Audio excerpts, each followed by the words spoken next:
This album is a blend of Anderson's wry observational wit and those lush woody textures which are quintessentially Jethro Tull, which is why I think this is an album you should definitely own.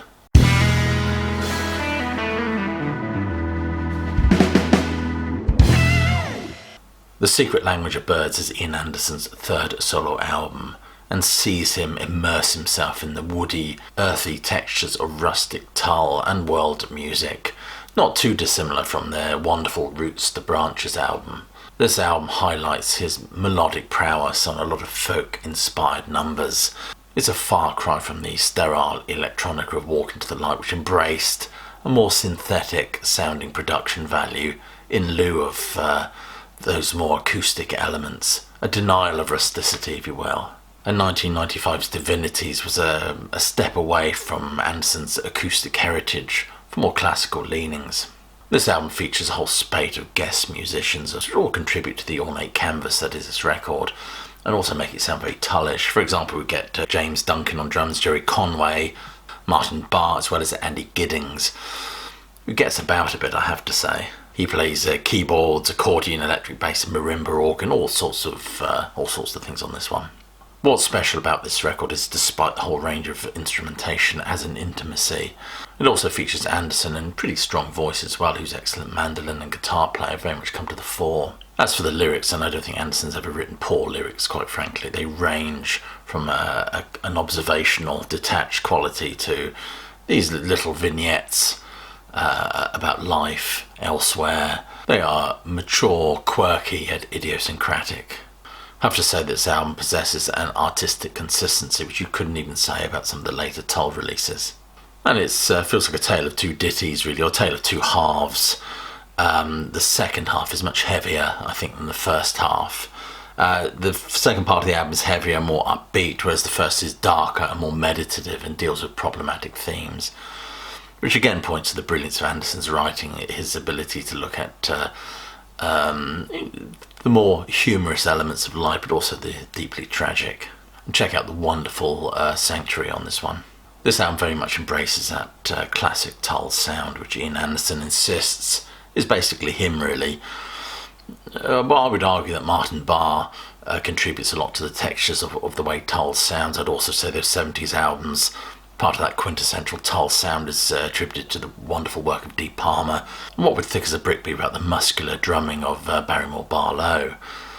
A bit like Pink Floyd, Waters argues that he may do all the writing, but let's be honest with you, without those musical textures that Wright, Mason and Gilmour bring to that band, that is as much quintessentially Floyd as the conceptual lyrics and themes. But one thing I really like about this album is its ethnic flair. As I've said, it's comparable to Tull's Roots to Branches album, where the textures and sounds of world music are certainly toyed with here. This album ranges from all sorts of interesting musical flourishes, from Indian, Russian to Celtic. Many of the songs are indeed a nod to classic Tull. That just might be my bias as I listen to it, perhaps. But for example, The Water Carrier has a whiff of Fat Man and Skating Away, even Minstrel in the Gallery to it. So let's think about some of the songs on this album. The Secret Language of Birds is a calm, woodsy number that smacks of classic Tull. I think I've already said that. I love the twitters and flute intro. It's almost as if the flute itself is communicating with birds. And the second number, Little Flower Girl, begins with a beautiful laid-back flute solo and easy strum possessing a dark and yet compelling melody.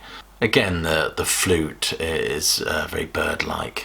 Montserrat is an interesting one, as it begins with the very Irish-Scottish melodic wheeze of the flute, before the accordion takes over in this very upbeat, catchy section that follows.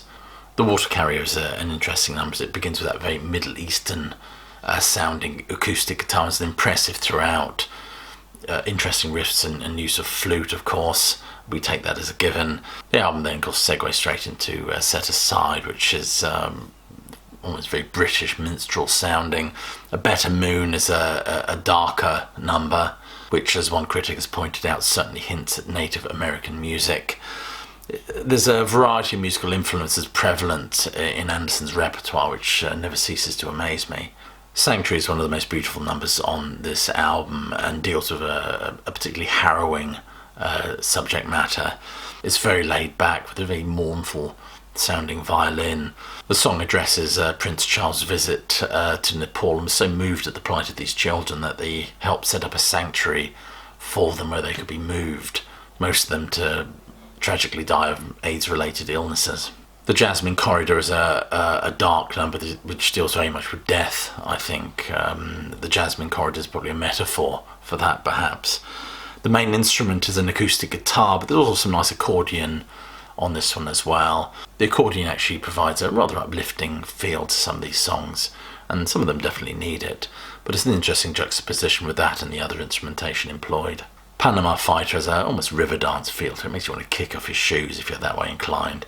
There's a whole range of instrumentation which all add to the feel of this one, from mandolin, guitar, flutes, accordion, and this instrumentation is constantly dueling back and forth.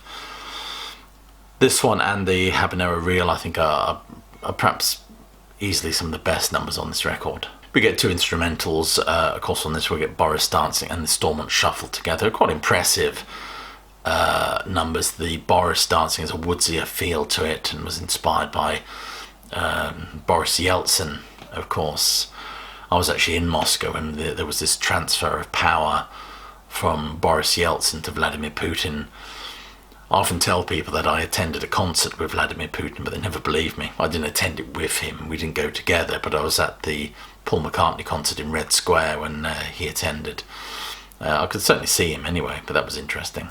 This album is an impressive record. It would certainly appeal to anyone who likes not hardcore folk music, not the clay pipes and goatee beard types, but folky textures to it. But there's also something on there to appeal to those that like the heavier Tull sound as well. So I would urge you all to give this album a try. You don't get that manic flute shredding of sort of classic or early Tull. It's much more modest, I think, in that respect, but nevertheless is equally as enjoyable. So you've been watching an episode of Albums You Should Own by Classic Album Review. If you've enjoyed this video, please think about clicking like, subscribe, check that notification bell, comment and share. It all helps the algorithm. And check some of the links below this video for ways you can support the sterling work done at this channel. It's always much appreciated. So I will thank you again and leave you with my closing salvo, which is, I hope you're well, staying safe, but more importantly that you keep listening.